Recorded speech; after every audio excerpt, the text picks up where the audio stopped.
Gênesis capítulo 8, verso 1 a 5 diz assim: Lembrou-se Deus de Noé, e de todos os animais selváticos e de todos os animais domésticos que com ele estavam na arca. Deus fez soprar um vento sobre a terra e baixaram as águas. Fecharam-se as fontes do abismo e também as comportas dos céus, e a copiosa chuva do céu se deteve, aquela chuva torrencial se deteve. As águas iam se escoando continuamente de sobre a terra e minguaram ao cabo de 150 dias. 150 dias as águas demoraram para baixar. O dilúvio foi chuva durante 40 dias. Ok? Guarde isso aí. 40 dias foi o tempo de chuva e mais 150 dias para as águas baixarem. No dia 17 do 7º mês, a arca repousou sobre as montanhas do Ararat, e as águas foram minguando até o 10º mês, em cujo primeiro dia apareceram os cumes dos montes, a ponta dos montes. Dá uma puladinha lá para o verso 10. O verso 10 diz assim: Esperou ainda outros 7 dias, e de novo soltou a pomba fora da arca. À tarde ela voltou a ele, trazia no bico uma folha nova de oliveira. Assim entendeu Noé que as águas tinham minguado sobre a terra. Então esperou ainda mais 7 dias, e soltou a pomba. Ela, porém, já não tornou a ele. Sucedeu que no primeiro dia do primeiro mês, do ano 601, as águas secaram de sobre a terra. Então Noé removeu a cobertura da arca e olhou, e eis que o solo estava enxuto. E aos 27 dias do segundo mês a terra estava seca. Então disse Deus a Noé, vamos falar juntos, verso 16: Sai da arca, e contigo tua mulher e teus filhos e as mulheres de teus filhos. Diga glória a Deus. Senhor, esta é a tua palavra, a palavra que é viva, a palavra que por mais que nós preguemos, nós jamais seremos capazes, Senhor, de chegar na exaustão da palavra, porque a tua palavra ela é viva, a tua palavra ela se renova cada manhã. Por isso que nesta noite nós te pedimos, Senhor, ministra ao nosso coração. Nós entregamos a ti tudo que vai acontecer, tudo que vai ser dito, no nome de Jesus. Amém e amém. Deus, ele determinou um juízo sobre a terra, e esse juízo foi o dilúvio. A terra está vivendo uma época bem parecida com a época de hoje. Uma época de muita imoralidade, uma época de muito distanciamento de Deus, uma época onde as pessoas se preocupavam muito consigo mesmas e não se preocupavam com as coisas espirituais. As pessoas estavam muito preocupadas com o que elas poderiam possuir, ter, mas não se preocupavam em ser, não se preocupavam em estar mais perto de Deus, não se preocupavam em estar voltando as suas vidas para Deus. Noé foi um homem chamado para fazer uma construção que para a época era um absurdo. A construção dessa arca na época era uma coisa de doido, é uma coisa de maluco. Você construir um objeto, uma espécie de um navio que não existia naquela época, daquela maneira. Tinha 132 metros de largura, de comprimento, por 22,5 de largura, por 13 de altura. Imagina naquela época, era o ano 600, como é que seria isso? Como que esse homem conseguiu fazer isso? Está dando um pouquinho de eco aqui, galera? Dá uma acertadinha para nós. Esse homem foi chamado para Deus para cumprir o que Deus queria fazer. Na verdade, se nós começássemos a ler o texto com muita calma, você analisar o texto com muita paciência, você vai ver que Deus ele já estava cansado de ver tanta coisa no mundo, e ele resolve acabar com toda a humanidade. Porém, alguma coisa chamou a atenção de Deus na vida de Noé.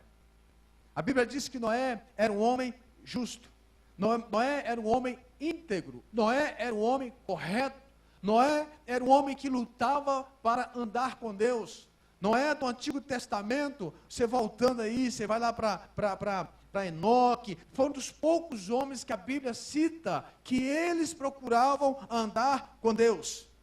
Mas Deus, ele diz aqui no Gênesis 6,6, que Deus se arrependeu de ter feito o homem, e por isso pesou o seu coração.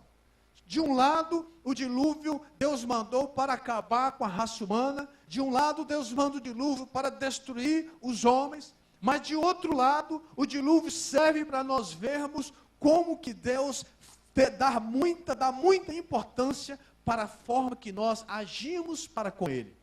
A maneira que nós agimos com Deus chama a atenção de Deus. A maneira como você vive para Deus chama a atenção de Deus. A maneira como você reage nas coisas dessa terra e colocando Deus em primeiro lugar, chama muito, atrai muito a atenção de Deus. Noé conseguiu atrair a atenção de Deus diante de um mundo tão perverso, diante de um mundo de tanta maldade, desonra a Deus. Noé conseguiu. Nesse tempo que estamos vivendo, nós temos que atrair a atenção de Deus. Você precisa atrair a atenção de Deus. Você precisa agir de maneira que Deus olhe para a sua casa, olhe para a sua vida. Você precisa olhar ao seu redor e ver se você está conseguindo atrair a atenção de Deus para você. Porque a Bíblia diz em Provérbios 15:3 que os olhos do Senhor estão em todo lugar. Deus, Ele não deixa de olhar onde você está, mas olhar é uma coisa, chamar a atenção é outra. Atrair a atenção de Deus é muito diferente. Mas diante desse quadro que Noé vivia, eu quero tirar para nós algumas lições, alguns ensinos, querido. E a primeira coisa que eu quero tirar diante desse quadro que eu explanei rapidinho para você, é que Noé, mesmo diante daquele caos que ele estava vivendo, ele nos ensina que como que um homem e uma mulher precisa viver, como que um homem e uma mulher precisa demonstrar o que é diante desses momentos difíceis. É muito fácil nós demonstrarmos o que somos em situações agradáveis, mas é muito difícil nós demonstrarmos quem realmente somos, a maneira que somos diante de uma situação de caos, diante de situações de desastre. É nesses momentos que nós mostramos quem nós somos. É nos momentos que nós vivemos de desespero, nos momentos que nós vivemos de perda, nos momentos que nós vivemos uma crise, é que nós mostramos para Deus quem nós somos. Eu não estou dizendo de uma situação de estresse ou de pressão momentânea, que às vezes no momento de estresse, de momento de uma pressão, de momento, de situação, a gente às vezes fala bobagem, não fala? Quem já fez isso com a esposa? Ou quem já fez com o esposo? Ou com o filho? Aquele momento de estresse, aquele momento difícil, aí você dá uma resposta muito mal dada, você é bruto naquele momento, mas foi um momento de estresse. Isso é comum. Agora, não é comum a gente não acertar. Não é comum a gente deixar para lá. Não é comum a gente não chamar para consertar o que foi feito. Isso é uma coisa que acontece na vida de qualquer um de vocês, inclusive na vida de pastor. Tá bom? É verdade. Minha esposa concordou comigo. Acontece. Mas o problema não é essa situação de estresse. É como você trata. Você vai lá, pede perdão, acerta, faz um carinho, deixa ela fazer o cabelo lá na irmã ali que faz o cabelo dela, deixa ela fazer mais uma unha, você amacia e fica tudo bem. Mas a questão é que, o que está no seu coração quando é isso? Você acertar no coração. É um momento de estresse. Agora, você está vivendo um tempo maior de estresse. Um tempo de desemprego. Um tempo de crise. Um tempo de crise financeira. Um tempo de quebradeira. Um tempo de crises em casa, na família. Um tempo de crise com um filho que está envolvido em droga. Uma filha que está cada vez rebelde, cada vez mais vivendo uma vida que você não gostaria, um tempo maior, uma história maior de caos. Como eu disse para você, falei da nossa irmã Lidiane, que perdeu o pai ontem.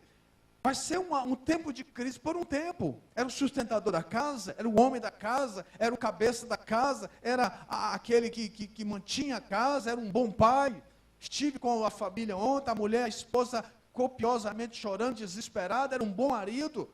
Era um homem que realmente poderia se dizer que era um pai de família. A crise, essa perda, esse caos nessa família não vai se resolver amanhã. Hoje, que enterraram hoje o corpo, foram para Minas enterrar o corpo, não vai se resolver hoje, não vai se resolver amanhã, vai ser um tempo maior, um tempo mais dias, ou talvez até meses.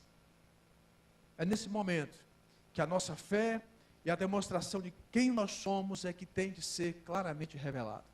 Noé estava vivendo um contexto de imoralidade, de caos, e ele mostra quem ele é. Ele não esconde a fé dele, ele não esconde no Deus que ele cria, ele não esconde o Deus que estava com ele, ele não escondia o Deus que ele adorava, ele não escondia a quem ele sacrificava os holocaustos, ele não escondia que ele andava com Deus criador do céu e da terra, e ele ensinou isso para a sua esposa, ele ensinou isso para os seus filhos, e ele ensinou isso para as suas noras. Tanto é que a família dele, as noras, todas entram na arca. Isso significa o quê? Que a fé deste homem, diante de um caos, ele conseguiu impactar várias e várias pessoas. E é isso que Deus quer que eu e você façamos nessa época de hoje. Mesmo na situação que você está vivendo, que eu não sei qual é, você precisa olhar para o alto e mostrar para todo mundo que você continua acreditando em Deus, que você continua crendo em Deus. A gente costuma dizer, queridos, que mesmo que eu esteja numa grande crise, mesmo que você esteja numa grande crise, Deus não está em crise. Deus não deixou de ser Deus. Deus não deixou de ser Deus porque eu entrei numa grande crise.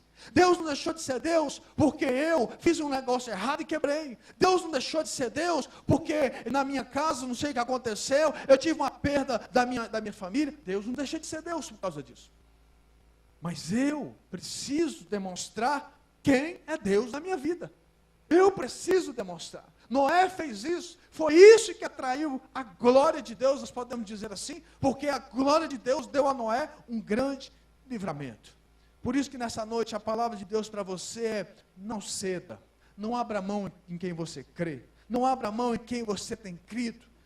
Deposite a sua confiança, deposite a sua esperança no Senhor, porque Ele vai agir em seu favor. Mas você tem que fazer como a canção que a Fabiane, o ministério cantou. Entregue a Ele mesmo. Talvez você pense aí no seu lugar: mas pastor, isso é muito difícil.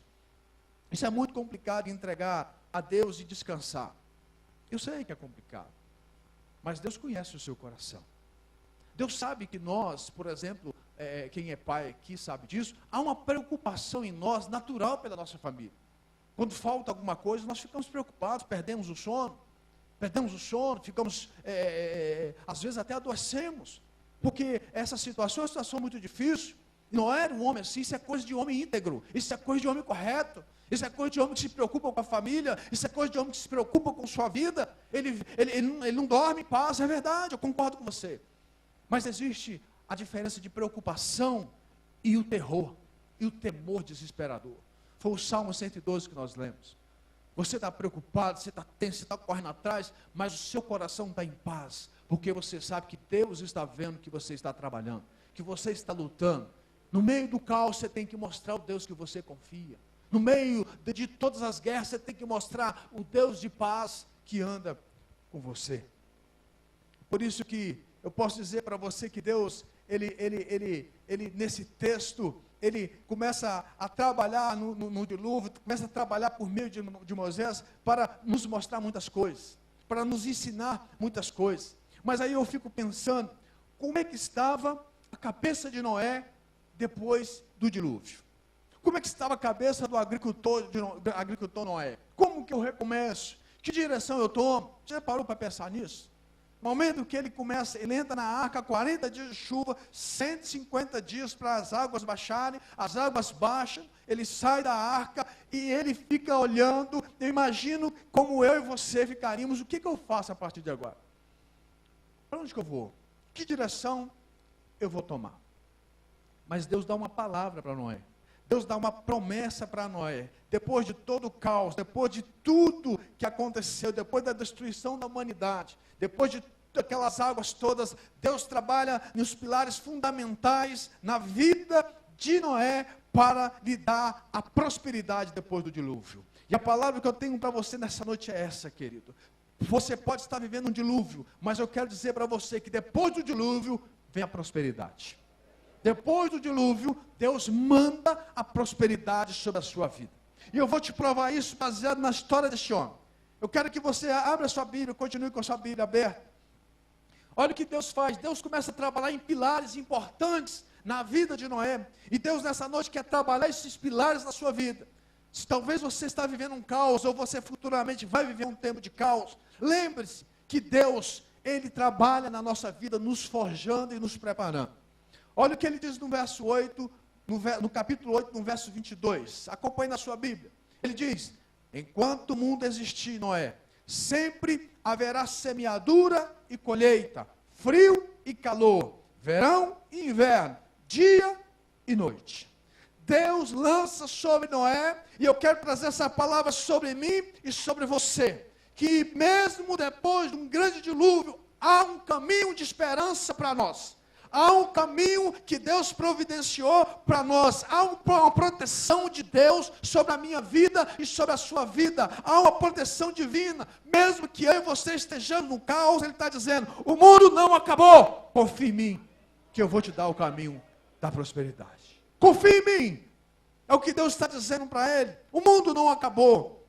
Você lembra o que diz o Salmo 126? Quem está chorando enquanto semeia, voltará para casa trazendo os seus feixes. Trazendo os seus feixes.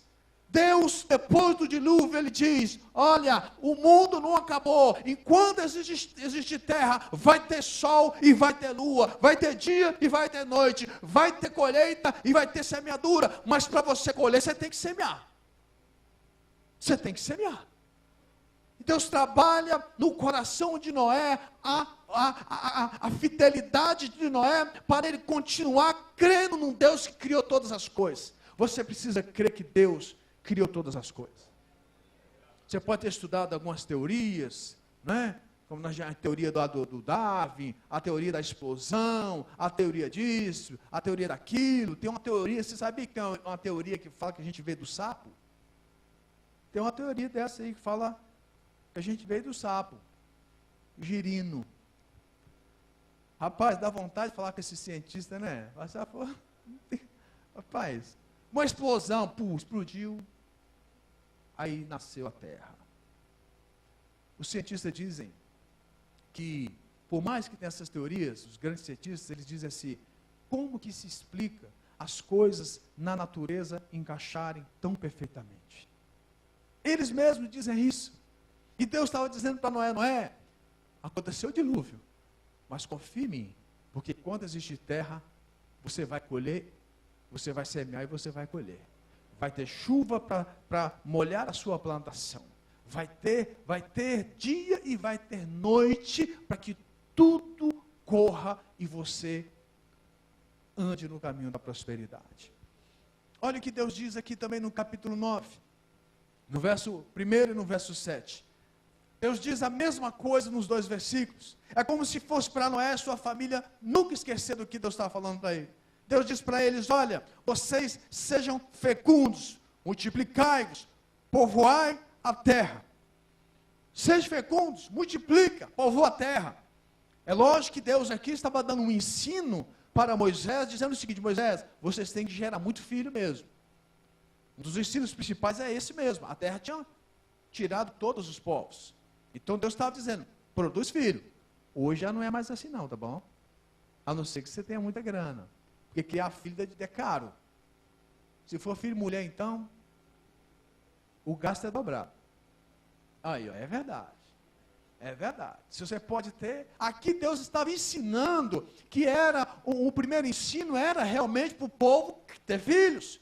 Mas um outro ensino que eu tiro aqui, que Deus está falando para Noé, para mim e para você, que você tem que expandir, que você pode crescer, que você pode ir para muitos outros lugares, que você pode multiplicar a sua influência no coração das pessoas. Deus está dizendo que você está mesmo em um caos, mas se você confia em Deus, essa confiança tem que ser expandida para as pessoas que têm contato com você. Você e eu, que confiamos em Deus, temos que expandir essa influência no coração das pessoas, porque as pessoas estão perdendo a esperança. As pessoas estão perdendo a esperança. As pessoas estão perdendo a coragem de viver o amanhã. As pessoas estão perdendo a esperança, a expectativa de que amanhã vai ser um dia diferente. As pessoas estão colocando as suas expectativas no hoje, na situação de hoje. Você não é chamado para colocar as suas expectativas no dia de hoje, mas no dia de amanhã. Porque amanhã Deus sempre renova as suas misericórdias sobre a nossa vida. Se você ficar focando hoje, você não expande, você não cresce, você não multiplica. Deus disse para ele, não é? Falou no verso 1 e no verso 7, multiplicai-vos, expandi, seja fecundo, cresça, prospere, conquiste a terra. O salmista disse que os céus pertencem a Deus, irmãos, mas a terra Ele deu aos homens. Ele deu aos homens, Ele deu a nós, para crescermos, para multiplicarmos, para influenciarmos as pessoas. Você sabe que nós estamos neste ano trabalhando conosco essa ideia de mudarmos essa cultura, de nós ficarmos limitados com o que Deus tem nos dado. Nós temos algo forte na nossa vida, que é a presença do Espírito Santo. Nós temos na nossa vida um poder, é o único poder capaz de mudar a sociedade. Nós, a igreja de Cristo, a igreja, você tem. Se você tem Jesus na sua vida, se você já aceitou Jesus como Senhor e Salvador, o Espírito de Deus está em você, então você foi chamado para expandir isso para as outras pessoas. E se você ficar parado, não vai acontecer. Agora, você já deve estar ouvindo isso aqui na igreja, agora em abril e maio, nós vamos lançar essa campanha de evangelismo, porque nós queremos expandir, nós queremos ir no nosso vizinho, nós queremos dizer para ele, olha, existe um Deus que pode trazer de volta a esperança, olha, existe um Deus que Ele vai te mostrar um caminho para você caminhar, olha, existe um Deus que pode mudar a sua família, olha, existe um Deus que vai fazer você dormir em paz. Irmão, você sabe disso? Quantas pessoas da igreja que estão tomando remédio para dormir? Deve ter um monte aqui dentro, que toma remédio para dormir. E você toma remédio para dormir por causa de um problema físico, emocional, de anos, ou de algum tempo atrás, mas você continua acreditando em Deus, amém ou não? Mas tem muita gente que é vizinho seu que não dorme por causa de angústia, angústia da alma.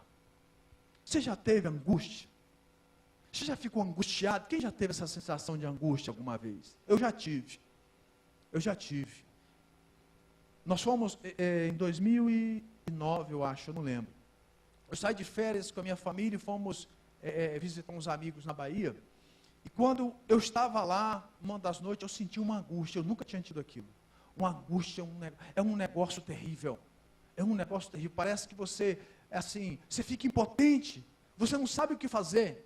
Um negócio dentro assim, de você que você fala, meu Deus, parece que esse troço vai me matar. É assim ou não é? Só que aí, eu me lembrei que sobre mim há um Deus poderoso.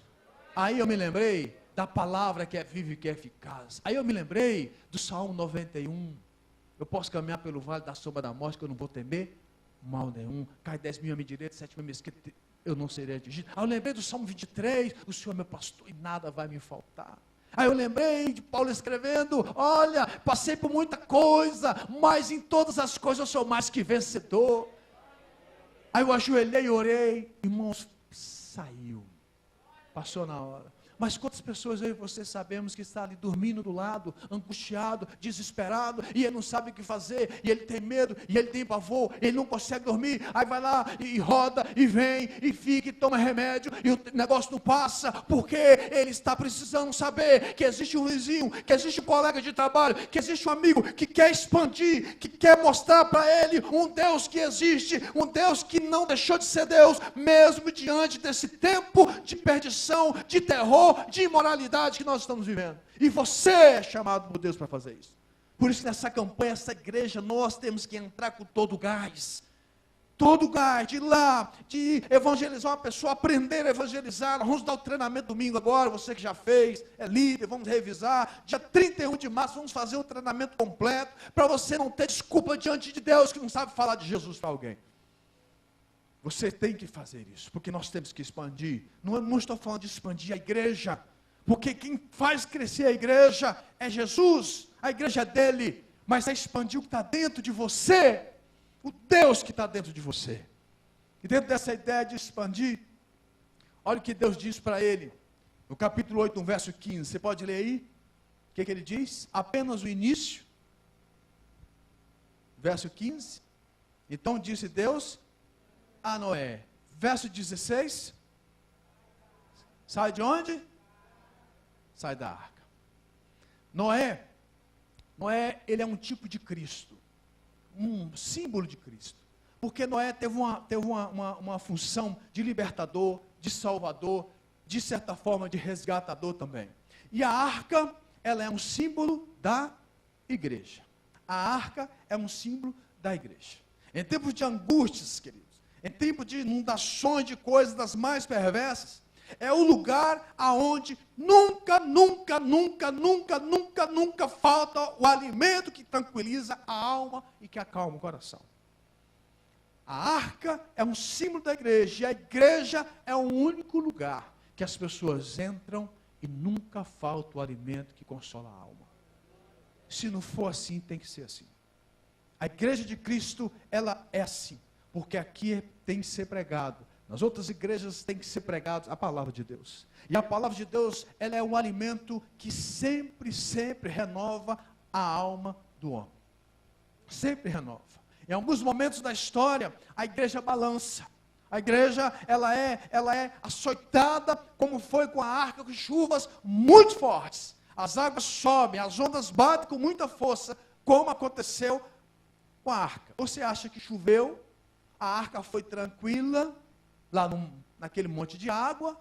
Você acha que foi assim? E Noé lá dentro, de repente Noé jogava um anzol para pescar, ficava brincando de esconde-esconde com os meninos, ficava brincando lá dentro, tranquilão, tomando um leitinho de cabra fresco, um chazinho, para relaxar, que ninguém é de ferro. Você acha que era assim?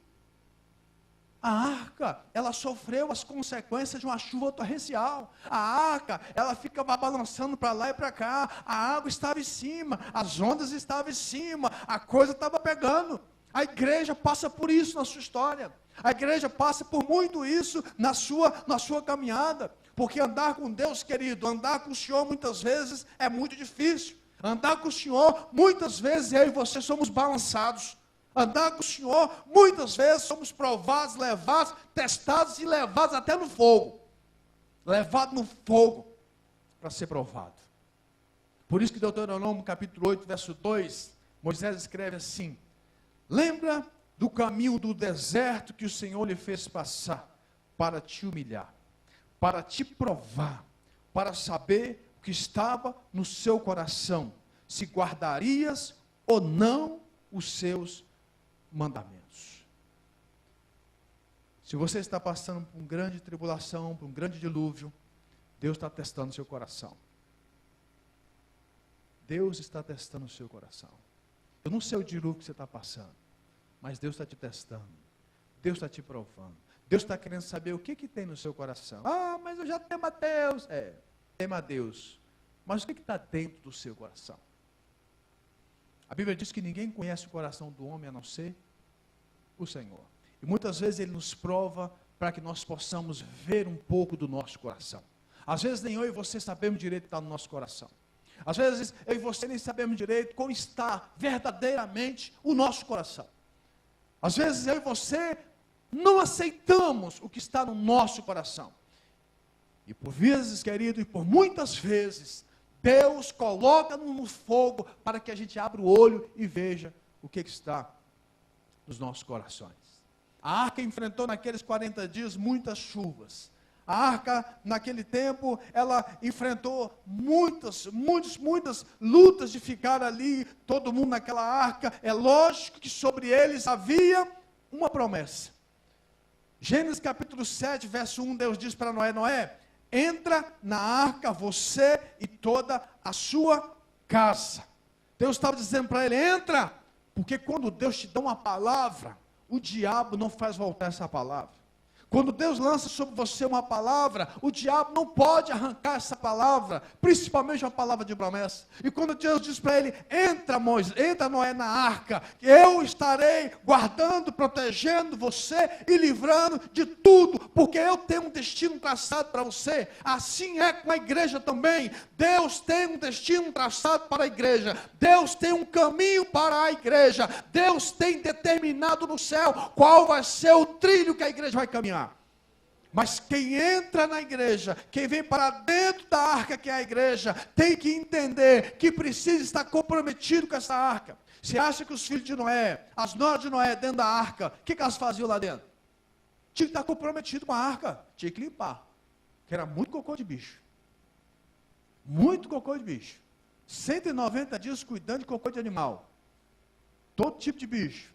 E tem uns bichos que quando eles fazem um cocôzinho é do tamanho dessa caixa aqui, ó. O tamanho daquela. É muito. Apesar que os estudiosos falam que eles não foram animais adultos. Foram animais novos. Haja visto que para ele colocar dentro da arca um elefante adulto, tinha que ser uma baita de uma arca. A arca era grande, mas também, peraí, né? Então o que eles fizeram? Pegaram animais pequenos, na medida dos dias eles iriam crescendo, não é verdade? E depois liberaria esses animais para a natureza, mas estava todo mundo comprometido. Estava todo mundo comprometido. A igreja do Senhor, existe palavra de Deus determinando, não só lá em Mateus 16, quando Jesus diz assim, eis que sobre a minha igreja as portas do inferno não vai prevalecer. Não só isso, mas tem muito mais palavras de Deus para a igreja. Eu quero deixar para você aqui algumas palavras que Deus tem para quem entra na arca moderna na igreja. Já em Apocalipse capítulo 2 e capítulo 3, você pode ler em casa. Deus, Ele trabalha em todos esses anos mostrando um caminho para a igreja, para aquele que entra na arca moderna, para aquele que entra na igreja que é o símbolo da arca. Olha o que Jesus diz, ele diz assim, aquele que é vencedor, o vencedor, eu vou dar de comer da árvore da vida que está no meio do paraíso de Deus. E ele vai falando mais, o vencedor não receberá o dano da segunda morte, o vencedor darei a comer do maná escondido e dar-lhe-ei uma pedra branca, e na pedra um novo nome escrito, o qual ninguém conhece, senão aquele que o recebe, mas tem que entrar na arca, tem que estar dentro da arca, tem que estar debaixo dessas promessas. E ele continua dizendo, o vencedor que guardar até o fim as minhas obras, eu lhe darei poder sobre as nações. E ele diz em outro versículo, o vencedor será vestido de vestes brancas, e de maneira nenhuma riscarei o seu nome do livro da vida, e confessarei o seu nome diante do meu Pai, diante dos seus anjos. E ele diz mais, o vencedor, eu farei coluna no templo do meu Deus, e dele nunca sairá, e escreverei sobre ele o nome do meu Deus, e o nome da cidade do meu Deus, a nova Jerusalém, que desce do céu, do meu Deus, e também o meu novo nome. E Jesus completa, no capítulo 21, no verso 7, ele diz, ele fecha todas essas promessas, com uma muito maior, para você dar glória a Deus aí onde você está. Ele diz assim, o vencedor herdará todas as coisas, e eu serei o seu Deus, e ele será o meu filho. E ele será o meu filho. Muitas pessoas na época de Noé rejeitaram entrar na arca. Muitas pessoas na época de Noé não quiseram entrar na arca. Só entrou Noé e a sua família. E eles estão desfrutando hoje de todas essas promessas. Na igreja do Senhor é dessa mesma forma. Mas para algumas pessoas, querido, a arca pode ser outra coisa. Para muitas pessoas, a arca pode ser algo que ela tomou para si e ela não abre mão. Para muitas pessoas, a arca pode ser um lugar que a pessoa entrou e a pessoa não quer mais sair. Para muitas pessoas, a arca pode ser algo que ela se apegou com todo o seu vigor, com todas as suas forças, fechou a porta e não quer mais sair. A Bíblia fala lá no livro de Samuel sobre uma cidade chamada Lodebar. Era uma cidade criada para que todos os assassinos, todas as pessoas que fugiam da lei, todas as pessoas perseguidas, todas as pessoas que tinham algum tipo de vergonha, pudessem ir para essa cidade. Essa cidade de Lodebar, o significado dela significa cidade do silêncio, onde as pessoas que estavam lá não falavam das suas vidas uns com os outros. Quem estava lá não sabia quem era ele, o que ele fez, não sabia a origem dele, não sabia o que ele estava fazendo ali. Era uma cidade misteriosa, uma cidade que as pessoas viviam sempre com medo e sem esperanças. Há pessoas que a arca dela hoje é uma Lodebar. Há pessoas que pegou hoje na sua vida determinadas situações, determinadas coisas que está vivendo e transformou numa Lodebar, transformou numa arca a qual ela não quer abrir, a qual ela não quer de forma nenhuma sair. E nessa noite Deus está falando para você, querido, saia dessa arca. O seu dilúvio pode terminar hoje. Há muitas promessas sobre você. Há muitas promessas sobre a igreja que você precisa desfrutar. Há muitas palavras de Deus lançadas sobre antepassado seu, que elas precisam ser cumpridas na sua vida. Há muitas promessas de Deus lançadas, quem sabe lá no seu avô, no seu tataravô, que precisam e devem ser cumpridas na sua geração.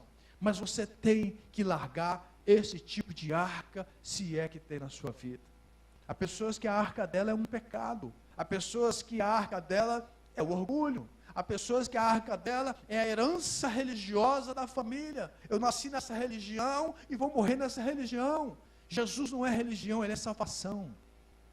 Jesus não é religião, ele é salvação. E nessa noite ele está falando para você, larga essa arca, abre essa arca, pega essa palavra que Deus falou para Noé no verso 16 do capítulo 8. Sai da arca. Se a sua arca não tem sido a igreja verdadeira de Cristo, sai dela.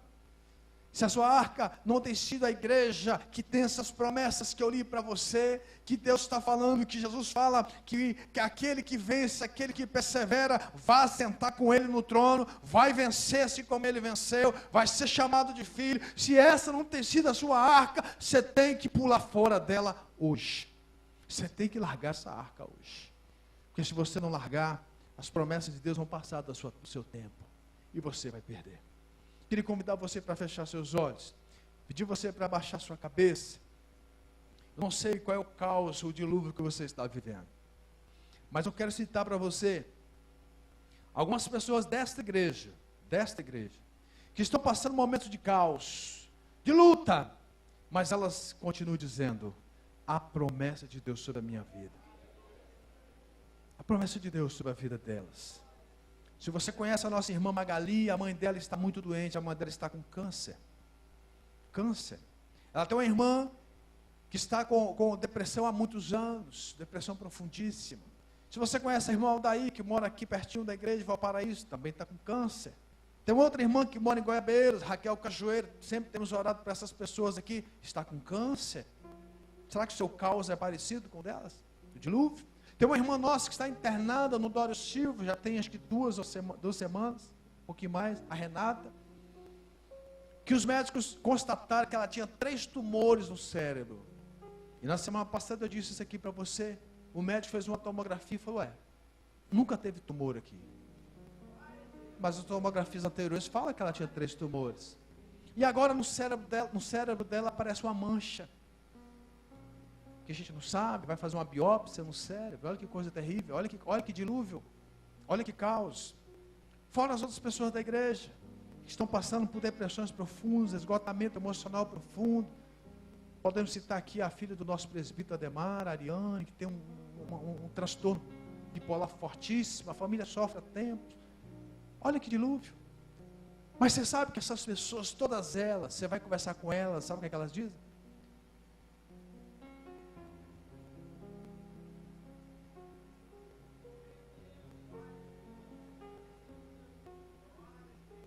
Elas dizem, Deus continua sendo Deus. Deus continua sendo Deus. Depois desse dilúvio que eles estão passando, Deus vai mostrar o caminho da prosperidade. Deus vai mostrar o caminho da vitória. Eu liguei para essa irmã que estava no hospital hoje, ela ligou para mim dando número, ela falou, pastor, o senhor precisa ver que coisa linda aconteceu aqui ontem. Oramos, orei, evangelizei. E a mulher ontem que estava com a perna inchada, hoje a perna já não está mais inchada. Irmão, isso é É você olhar e falar, meu Deus, um dilúvio acontecendo, a menina lutando naquele hospital, e o hospital público é tenso, é terrível, terrível, terrível. Poucos hospital público, eu não conheço nenhum. Você pode dizer assim, realmente é bom. Deus me livre, é terrível, é tenso.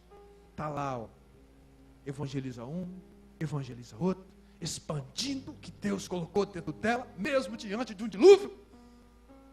O que você vai cobrar de uma pessoa dessa que está deitada num leito de hospital? Não, irmão, você tem força, levanta daí e vai pregar o evangelho. É fácil, né? Botar pimenta nos olhos dos outros. Mas não precisou ninguém falar com ela, ela mesma está fazendo. Porque ela entende que ela tem algo dentro dela, mesmo com aquela enfermidade, que pode ser uma enfermidade gravíssima, que pode levar à morte. Ela entende que quando ela está respirando e vivendo, ela precisa falar de Jesus. O pastor Walter estava me contando que a Nininha, a esposa dele, toda a igreja sabe, tem passado um tempo de recuperação, mas mesmo assim está sempre evangelizando as pessoas. Porque entende que ela pode até estar nesse estado, mas o que está dentro dela é muito maior do que qualquer tipo de enfermidade. Não importa o seu dilúvio, querido. Deus vai trabalhar nos pilares da sua vida. Deus vai estar dizendo para você, enquanto houver terra, vai haver sol, vai haver lua. Os cientistas estão falando que vai inundar, que vai acontecer de água. Deus disse que a terra nunca mais vai ser inundada. E o que Deus fala, ninguém muda. É uma pessoa que está nos começando a entrar, vir conosco na igreja. Estivemos visitando o filho dela semana passada, o nome dele é Júnior, você pode orar por ele. O menino sofreu um acidente gravíssimo de moto, está com a perna, meu Deus, o pé. Mas em outubro o menino sofreu outro acidente gravíssimo de moto. No ano passado, sofreu acho que mais 2 ou mais 3 acidentes gravíssimos. Olha só, essas pessoas precisam ouvir, como nós fomos lá, levamos um grupo enorme de jovens, falamos para ele, olha, existe um Deus, mas existe também um demônio, um derrotado que foi expulso do céu, que quer acabar com a gente, porque João 10:10 diz que ele quer destruir. Matar para o diabo não é bom, ele não quer. Roubar também ele não quer, ele quer destruir. Ele quer destruir, arrebentar, acabar. Por isso que você é chamado. Por isso que Deus nessa noite está dizendo para você, você que ainda não entregou sua vida para Jesus, deixa eu te falar uma coisa. Esse Jesus, Ele te ama. Esse Jesus tem promessas para você. Esse Jesus está com a mão estendida para você. Esse Jesus é o único que pode pegar você nesse dilúvio e colocar você numa arca e te guardar e te proteger dos raios, dos trovões, de tudo que a tempestade pode fazer com você. Mas isso tem que ser uma decisão pessoal, sua. Eu quero convidar você, feche os seus olhos. Eu quero orar por você. Feche os seus olhos. Quem sabe você está realmente num grande dilúvio, talvez menos do que essas pessoas, eu só citei alguns. Mas feche os seus olhos. Eu quero orar por você. Eu quero pedir a Deus nesta noite para falar ao seu coração. E antes de orar por você, eu quero perguntar a você que está aqui hoje: será que nessa noite não é o seu tempo de quebrar as correntes, cadeias, e levantar a sua mão, e entregar a sua vida para Jesus hoje? Quem sabe hoje é o dia de você falar: realmente eu tenho andado neste dilúvio, é tempo de eu sair deste dilúvio e entrar numa arca. É lógico que a arca não vai andar só na boa, só na marolinha. Vai ter momentos que ela vai balançar, mas quebrar jamais, afundar nunca, ser destruída nem pensar, porque há promessa sobre esta arca. Mas você tem que entrar nesta arca, e o primeiro passo que você tem que fazer é entregar a sua vida para Jesus. Quem sabe há alguém aqui nesta noite que gostaria de entregar a sua vida para Cristo e sair dessa situação de incerteza, de insegurança. Onde você está? Pode levantar só uma das suas mãos aí mesmo. A igreja está orando, nós estamos orando. Onde você está? Levante a sua mão assim, só levante a mão, fique com ela levantada, só levantada. Tem um rapaz ali, Deus abençoe a sua vida. Onde tem mais outra pessoa? Levante a sua mão, fique com ela assim levantada, fica assim, levante ela assim, ó. Se você realmente está tomando a decisão, levante a sua mão. Se foi apenas um movimento que você fez sem pensar, Tome uma decisão. Levante a sua mão no seu lugar, sentadinho mesmo, aí, no conforto da sua cadeira. A igreja está orando. Os crentes dessa igreja têm que fechar os olhos e orar por você, porque é um momento de batalha. É o momento que o diabo trabalha na nossa mente para que você continue. Não, isso aí vai passar, é uma marolinha, um ventinho. Não é não, querido. Essa tempestade pode matar você. Essa tempestade pode enterrar todas as suas esperanças. Há alguém nessa noite? Onde está você? Se não há ninguém, eu quero orar por você que está aqui e está realmente passando um grande dilúvio. Quem sabe já até afundou. Eu quero convidar você para sair do seu lugar. E você vai vir aqui na frente. Se você já veio, vem de novo. Você vai ficar aqui na frente e vai se ajoelhar aqui nesse altar. E os obreiros correndo rapidamente já pegam o óleo. Pega o óleo porque nós queremos orar por você. Nós queremos abençoar a sua vida. Nós queremos pedir a Deus hoje para entrar com a providência, para começar a mostrar para você o caminho, para acalmar o seu coração, para que você não fique tão tenso, para que você não fique rodando as noites para lá e para cá, para que você não fique olhando para fora, olhando para cima sem saber o que vai fazer. Quando Noé saiu da arca, certamente veio esse sentimento, e agora como é que eu faço? Mas ele estava confiando que Deus direcionaria-o, que Deus o conduziria. Isso é a ação de um homem que confia em Deus, é um homem que sabe que tem um Deus sobre a vida dele. Ele tinha compromisso com Deus. Ele era um homem que adorava, ele era um homem que sempre estava adorando, oferecendo holocaustos, sacrifícios. Ele pegava sempre os animais, que naquela época era assim, eles sacrificavam para Deus. E Deus, em um desses momentos, quando ele sai da arca, a Bíblia fala que ele saiu, e lá ele fez um sacrifício. Ele pegou algumas aves, pegou uma ave, um animal, depois de um tempo, e sacrificou. Você sabe o que a Bíblia diz? Que Deus respirou aquela fumaça, aquele sacrifício, e Deus disse assim: nunca mais eu vou destruir a humanidade. Enquanto houver terra, foi aí que ele fez essa promessa, enquanto houver terra, vai haver dia e vai haver noite. Deus gosta do nosso sacrifício.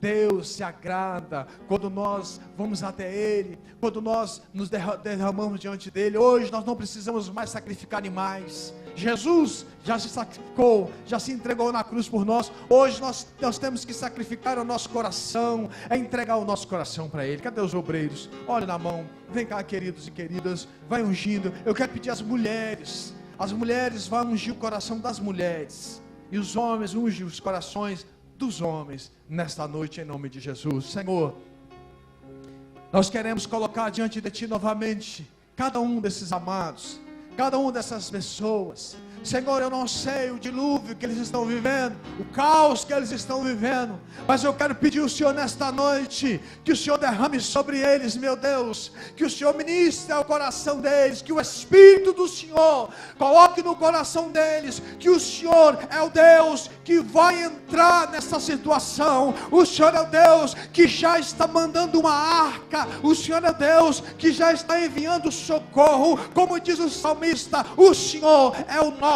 socorro bem presente, o Senhor é o nosso socorro nas angústias, o Senhor é aquele que prepara um caminho, diz: andai por ele. Meu Deus, coloca isso no coração de cada um desses amados, desses que estão de joelhos, desses que não vieram. Senhor, em nome de Jesus, tira todo tipo de medo agora, tira todo o pavor do coração, tira toda incerteza, tira toda desesperança. Coloca esperança agora, coloca paz, coloca tranquilidade na alma, coloca, Senhor, uma convicção de que o Senhor é Deus que vai operar, que vai agir. O Senhor vai abrir a porta onde ninguém mais consegue abrir, o Senhor vai fechar a porta que ninguém consegue fechar. Senhor, em nome de Jesus, visita aqui a vida de cada um dos meus amados. Eu quero repreender sobre a vida deles, sobre cada um, toda obra de macumbaria e de feitiçaria. Senhor, eu quero colocar a vida do Júnior, que estivemos orando por ele essa semana, que sofreu esse acidente de moto. Eu quero repreender mais uma vez toda obra de macumbaria, toda obra de inveja, Senhor, todo tipo de amarra de Satanás, feita em terreiro, feita nas matas virgens, feita nas encruzilhadas, feita, Senhor, no mar, nas praias. Eu declaro essas obras agora